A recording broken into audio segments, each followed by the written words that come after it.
Jharkhand staff selection commission परीक्षा paper leak का मामला इन दिनों सुर्खियों में है। इसे लेकर आज सदन की कार्रवाई के चौथे दिन भी राज्य विधानसभा बजट सत्र के दौरान सदन में जमकर हंगामा किया।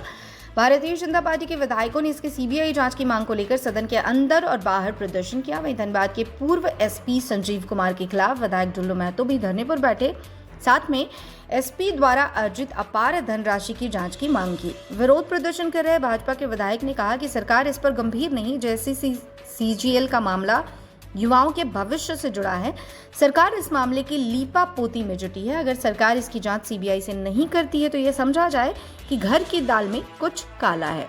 वहीं धरने पर बैठक विधायक ने धनबाद मामले पर कहा कि संजीव कुमार जब धनबाद में एसपी थे तब उन्होंने भ्रष्टाचार से अपार धनराशि बनाने का काम किया था। उनके कार्यों की राज्य सरकार जांच करे। उसके खिलाफ मोर्चा खोलेंगे क्योंकि क्रिमिनल है, वो वर्दी पहनकर सिर्फ क्राइम किया है। जिस जगह पर उसका पोस्टिंग हुआ है वहाँ पे उस क्षेत्र के लोगों को पूछिए, उस क्षेत्र के जनता से पूछिए।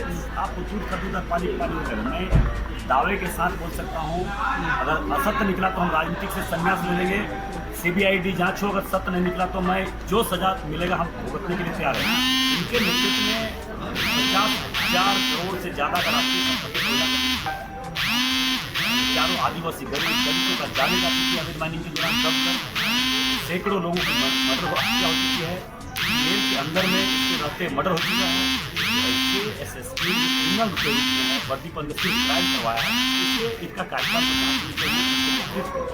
काम गलत काम है, उसका जाँच होनी चाहिए, उसको सजा मिलना चाहिए। इसको हेमंत सोरेन से बड़ा अपराध किया है और वो अगर जेल क्या हम एक साफ सुथरा एसएसपी हैं, क्यों नहीं बोल रहा है कि जांच हो जाए और हो जाना चाहिए। वो क्रिमिनल जांच होगा तो निश्चित तौर पर जेल जाएंगे। ये अगर सरकार आदिवासी दलित गरीब के हितैषी है, आदिवासी गरीब दलितों की सरकार है, तो इसका जांच करवाना चाहिए और ऐसे क्रिमिनल को बचना नहीं चाहिए, इसको जेल जाना चाहिए। ये अभी वर्तमान में डीआईजी दुमका है, पूर्व एसएसपी धनबाद रह चुके हैं। ईडीआई सीबीआई से जांच हो ताकि इसका दूध पानी का पानी सामने आ जाए। नौजवान के जो संघर्ष है, उस संघर्ष के साथ भारतीय जनता पार्टी खड़ी है और यह संघर्ष है जो जिस प्रकार से नौजवानों का रोजगार सृजन की दिशा में ये सरकार लगातार भ्रमित करने का काम किया है। जेएसएससी की परीक्षा में धांधली जो हुई है उसकी सीबीआई जांच कराने की मांग।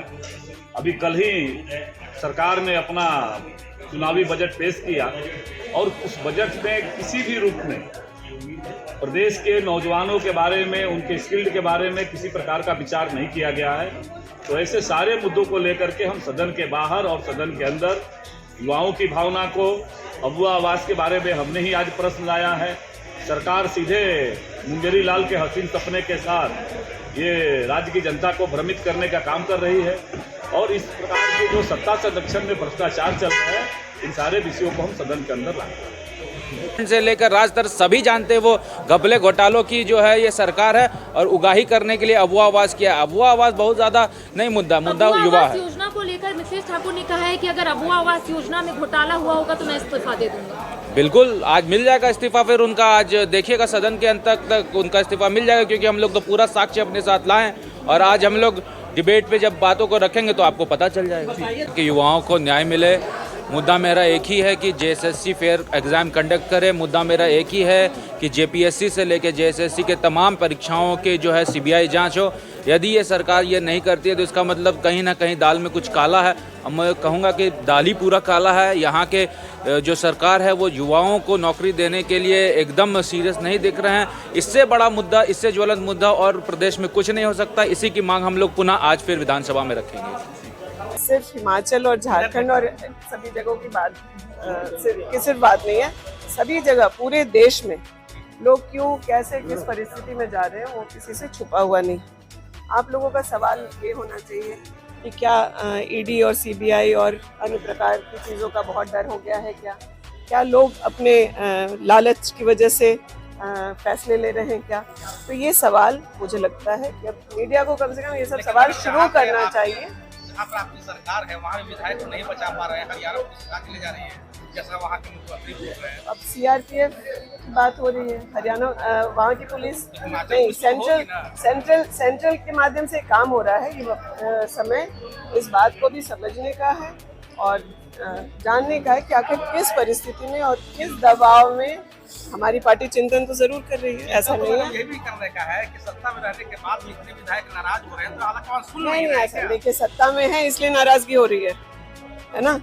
सत्ता में है इसलिए नाराजगी हो रही है, सबकी उम्मीद है, कुछ अपेक्षाएं हैं, उसकी वजह से आप नाराजगी हो लोग रही की जो होगी। उम्मीद थी कब पूरी होगी? देखिए, हम लोगों का जो भी उम्मीद था, जिस वजह से था, वो यहाँ झारखंड की मीडिया से भी छुपा हुआ नहीं है। कांग्रेस में जो अगर बदलाव होते तो कांग्रेस के हित में होता, यहाँ के लोगों के हित में होता। आज देखिए, आज सबसे बड़ी समस्या रोजगार है, उसको लेकर के हम लोग क्या कर पा रहे हैं? ऐसे हाथ पे हाथ धरे रखने और षड्यंत्र के तहत मामले कोर्ट में चले जाएं, पेपर लीक हो जाए, तो इन सब बातों को लेकर के अनरेस्ट तो है ना।